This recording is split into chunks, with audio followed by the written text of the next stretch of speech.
In the concrete maze of East New York, Brooklyn, a place its residents sometimes call Guntown, one name cast a long and violent shadow: Quandell Smothers. Better known on the streets as Chucky, he was more than just a gang member. To the federal prosecutors who would eventually bring him down, he was the Godfather, the undisputed leader of a ruthless blood set known as the elite assassin Milas. For over a decade, Smothers' word was law. His crew was a disciplined and brutal force, leaving a trail of violence, fear, and shattered lives that stained the community. He wasn't just a criminal, he was the architect of a criminal enterprise. Smothers commanded his gang with an iron fist. He wasn't just a distant leader giving orders from the shadows, he was on the front lines directing the day-to-day operations that fueled his organization's power. From drug trafficking to fraud, his influence touched every illicit activity his crew undertook. He built his reputation on a foundation of intimidation and absolute loyalty, ensuring that his authority was never questioned. The streets of East New York, particularly a stretch of Ashford Street, became his personal fiefdom. The community lived under the constant threat of the violence that Smothers and his followers were known to unleash at a moment's notice. The name elite assassin Milas was not just for show, it was a promise of the violence they were willing to commit. Under Smothers' command, the gang was linked to a terrifying number of shootings, rivals were gunned down, and innocent people were caught in the crossfire. The violence was so extreme that it left victims paralyzed and, in at least one documented case, dead. Smothers himself was no stranger to the chaos he created. In 2014, he survived being shot by police, an incident that only seemed to solidify his reputation for being untouchable.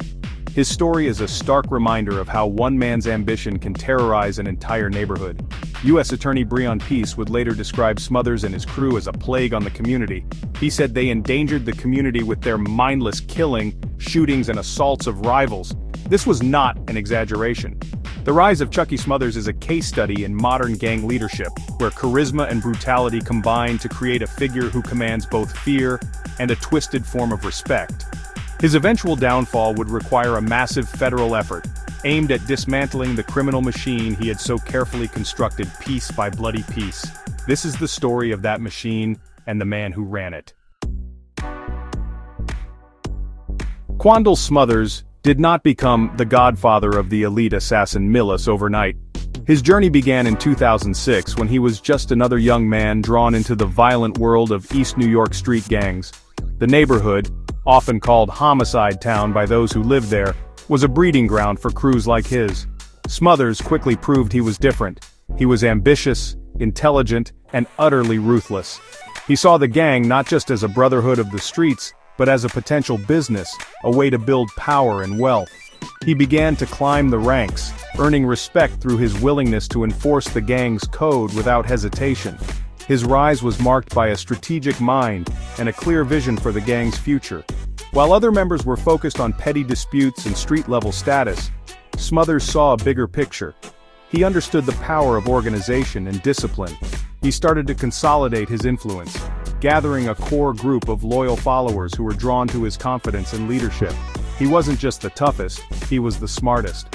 He knew that true power came from controlling resources, and he set his sights on taking over the most lucrative criminal enterprises in the area. His reputation grew with each passing year, and soon, he was no longer just a member, but a leader.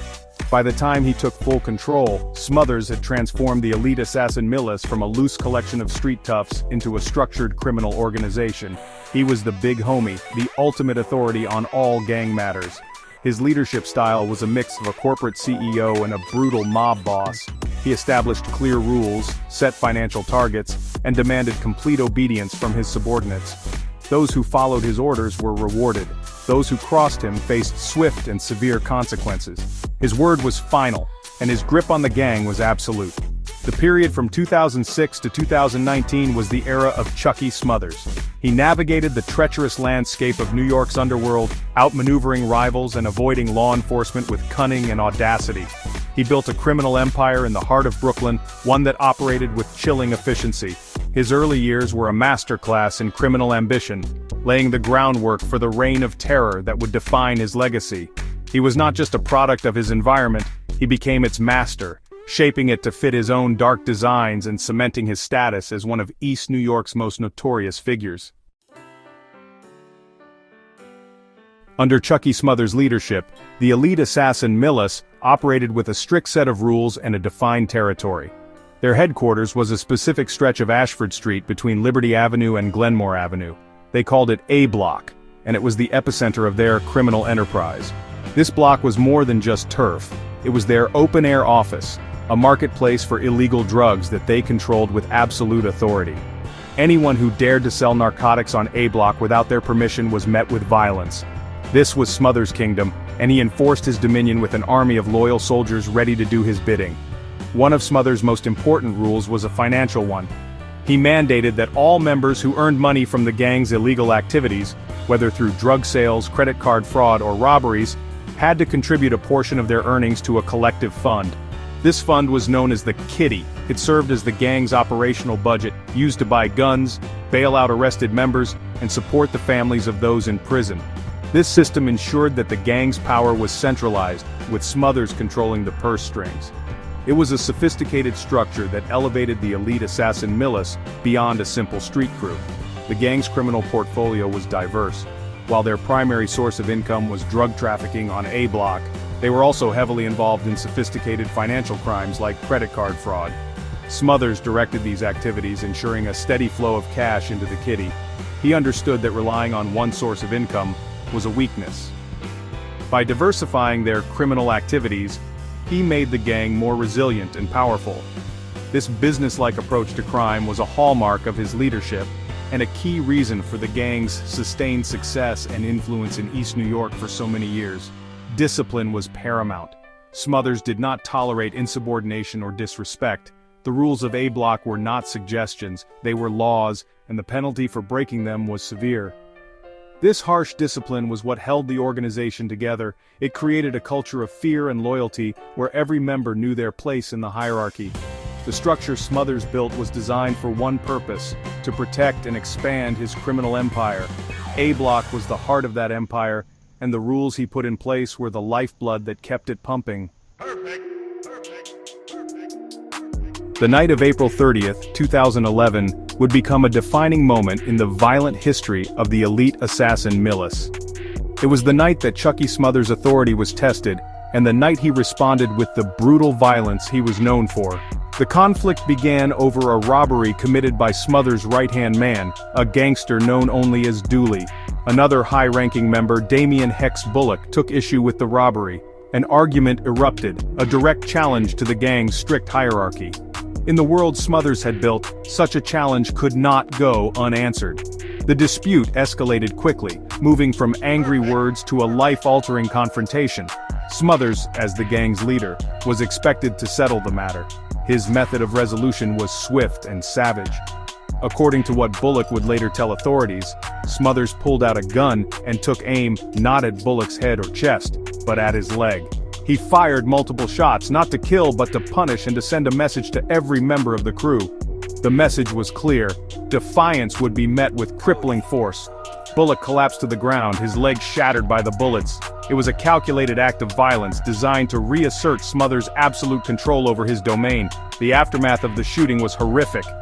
Damian Bullock was rushed to the hospital, but the damage was too severe. The bullets had done their job, destroying bone, muscle, and tissue beyond repair. Doctors fought to save his limb, but their efforts were in vain. To save his life, they had to amputate his leg. In a single night, Bullock went from being a respected member of a powerful street gang to a man permanently disabled, a living monument to Chucky Smothers' wrath. The shooting sent shockwaves through the gang, a brutal reminder of the price of crossing the Godfather. This incident was more than just another act of street violence. It was a demonstration of power. Smothers had not only punished a subordinate but had also reinforced his own legend. He had proven that he would go to any length to maintain order within his organization. The shooting of Damian Bullock would become a key piece of evidence for federal prosecutors years later, a stark example of the racketeering and violence that defined Smothers' reign. It was an event that would follow both men, ultimately leading one to a prison cell and the other to a witness stand in a wheelchair.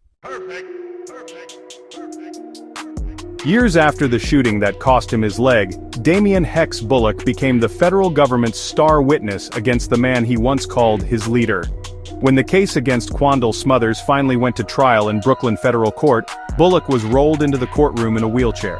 His presence was a powerful and silent testament to the violence that prosecutors aimed to prove. The jury saw before them the living consequences of Smothers' alleged actions. Bullock was the man who could connect the Godfather directly to the brutal enforcement that held the elite assassin milice together. His testimony was expected to be the cornerstone of the government's case. Bullock's story was damning.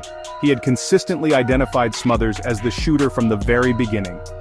At the scene of the crime, bleeding on the pavement, he told police it was Chucky. From his hospital bed, facing the reality of his amputation, he again named Smothers. He picked Smothers out of a police lineup without hesitation. He even testified before a grand jury, swearing under oath that Quandell Smothers was the man who shot him on that fateful night in 2011. For years, his story never wavered. He was the victim, and Smothers was the perpetrator. The prosecution had built its case around his unwavering account. The prosecution also brought forward other witnesses from within the gang's ranks. One of the most significant was Tyshawn "Wreck" Corbett, a notorious shooter for the crew. Corbett was already facing a long prison sentence for his own violent crimes, including a 2015 murder. In January 2024, he was sentenced to 45 years for the murder of Michael Tenorio, and 2 other attempted murders. Facing a lifetime behind bars, Corbett decided to cooperate. His testimony corroborated the inner workings of the gang, painting a detailed picture of Smothers' leadership and the climate of fear he cultivated. He spoke of the gang's rules, their territory, and their willingness to use violence. Another key figure mentioned was Smothers' right-hand man, Dooley, the man whose actions had sparked the initial dispute with Bullock. While not a testifying witness in the same vein, his role in the events of 2011 was crucial to establishing the motive for the shooting. In total, 6 other members and associates of the elite assassin milice pleaded guilty to a range of federal crimes. Their pleas and cooperation helped prosecutors build an ironclad case detailing a pattern of murder, assault, and conspiracy, all orchestrated from the top down. With Bullock as their star, the government was confident that justice was finally within reach. The moment Damian Bullock took the witness stand was supposed to be the dramatic climax of the prosecution's case. Here was the victim, ready to confront his attacker in open court. The prosecutor began the questioning, leading Bullock through the events of April 30, 2011. The courtroom waited for him to point his finger at Quandell Smothers and repeat the story he had told for over a decade. But what happened next stunned everyone in the room: the judge, the jury, the prosecutors, and even the defense. Damian Bullock, the government's star witness, changed his story completely. He recanted his testimony on the spot. When asked who shot him, Bullock looked towards the defendant and declared that Quandell Smothers was his best friend. He denied that Smothers had pulled the trigger that night. He disavowed every statement he had ever made to the police, in the hospital, and to the grand jury. The man who had consistently identified Smothers as his shooter was now protecting him. The prosecution's case, which had seemed so strong just moments before, was suddenly thrown into chaos. The dramatic confrontation they had planned had turned into a shocking betrayal of their efforts. Smothers sat at the defense table, watching as his accuser became his defender. The recantation was a brazen act of defiance against the justice system. It spoke volumes about the power of the street code of silence, a code that often outweighs sworn oaths. Even after losing his leg, Bullock was unwilling, or perhaps too afraid, to be the one responsible for putting his former leader behind bars. The pressure of testifying against a man like Smothers, even from the relative safety of a courtroom, proved to be too much. His loyalty, or his fear, ran deeper than his desire for personal justice. The prosecution was left scrambling, their star witness having just committed perjury in front of the entire court. The story did not end there for Damian Bullock. While his recantation may have been a victory for Smothers in that moment, it came with its own severe consequences. In March 2024, just a month after Smothers' conviction, federal authorities charged Bullock with perjury for lying under oath. His attempt to protect his best friend had turned him from a victim and witness into a defendant. His case is now pending, a cautionary tale about the perils of trying to play both sides. The dramatic turn on the witness stand had failed to derail the trial, but it had sealed Bullock's own complicated and tragic fate. Despite the shocking courtroom drama of Damian Bullock's recantation, The federal government's case against Quandell Smothers was too strong to be derailed by a single witness. Prosecutors had spent years building a mountain of evidence. They had the testimony of other cooperating witnesses, including the gang's own shooter, Tyshawn Reck Corbett. They had the guilty pleas of 6 other gang members, which corroborated the existence of a violent criminal enterprise. They had financial records, surveillance evidence, and a documented history of violence that painted a clear picture of Smothers as the kingpin of the elite assassin milice. The perjury of one witness was not enough to undo all of that. In February 2023, after a hard-fought trial in Brooklyn federal court, the jury delivered its verdict. They found Quandell Chucky Smothers guilty on charges of racketeering, conspiracy, and gun possession. The conviction was a massive victory for the U.S. Attorney's Office and a clear signal that the reign of the elite assassin milice was over. The jury saw through the courtroom theatrics and recognized Smothers for what he was, the leader of a brutal organization that had terrorized a community for more than a decade. The godfather of Guntown had finally been held accountable for his crimes. The sentencing took place on May 9, 2024. U.S. District Judge Kyo Matsumoto presided over the hearing. Prosecutors laid out the full scope of Smothers' criminal career, detailing the shootings, the drug dealing, and the climate of fear he fostered. They emphasized his role as the leader, the one who gave the orders and profited from the violence. They pointed to the victims, including the 2 individuals left paralyzed by his gang's actions, and the family of Michael Tenorio, who was murdered by Smothers' enforcer. They argued for a sentence that would reflect the immense harm he had caused to the community of East New York. Judge Matsumoto delivered the sentence 23 years in federal prison. It was a significant punishment, ensuring that Smothers would be in his 50s before he would be eligible for release. The sentence marked the official end of his criminal empire. The federal hammer had fallen, and it had fallen hard. The man who once ruled A Block with impunity was now just another inmate in the federal prison system. The conviction and sentence were the culmination of a long and complex investigation, a testament to the persistence of law enforcement in dismantling one of Brooklyn's most dangerous street gangs. The 23-year sentence handed down to Quandell Smothers was more than just a punishment for one man. It was the final chapter in the story of the elite assassin milice. With their godfather behind bars for the foreseeable future, the gang's leadership structure crumbled. The organization that Smothers had built with such brutal efficiency was effectively decapitated.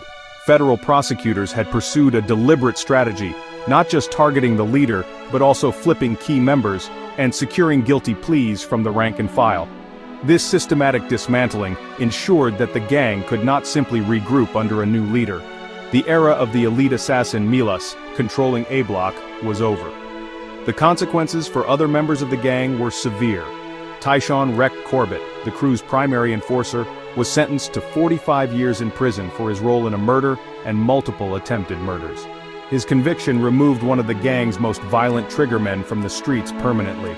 6 other members and associates also faced justice, pleading guilty to a range of federal crimes that included murder, conspiracy, and assault. These convictions and lengthy sentences sent a powerful message to anyone else involved with the crew. The cost of loyalty to the gang was decades of freedom. The fate of Damian Hex Bullock serves as a particularly tragic postscript to the gang's downfall. His last-minute attempt to save Smothers by lying on the witness stand backfired completely. Instead of helping his best friend, he implicated himself in a serious federal crime. The perjury charge against him underscored the government's zero-tolerance policy for obstructing justice. Bullock, who had already lost a limb to the gang's violence, now faced the prospect of losing his liberty as well. His story is a grim illustration of the destructive power of the gang's code, which ultimately consumed him. For Quandell Smothers, the sentence meant the end of his reign. The man who called himself the Big Homie and ran his criminal empire with absolute authority was stripped of all his power. His rules no longer mattered, his territory was lost, and his orders would go unheard. He was traded his street kingdom for a federal prison cell. The conviction ensured that he would spend the prime of his life behind bars, a stark fall from grace for the once feared godfather of East New York. The complex web of crime he had woven had finally unraveled, ensnaring him and his most loyal followers. The successful prosecution of Quandell Smothers and the dismantling of the elite assassin milice had a profound impact on the community of East New York. For years, residents of the neighborhood, especially those living near A Block, had endured the constant threat of violence. The gang's open-air drug market brought with it shootings, intimidation, and a pervasive sense of fear. The removal of Smothers and his key lieutenants from the streets brought a palpable sense of relief. Children could play outside with less fear, and residents could walk to the store without worrying about being caught in the crossfire of a gang dispute. This case served as a powerful example of the effectiveness of federal racketeering laws in combating entrenched urban gangs. By treating the elite assassin milice as a criminal enterprise, prosecutors were able to connect the leadership to the crimes committed by lower-level members. This approach, known as a RICO prosecution, allowed them to hold Smothers accountable for the full scope of his gang's activities, from drug sales to murder.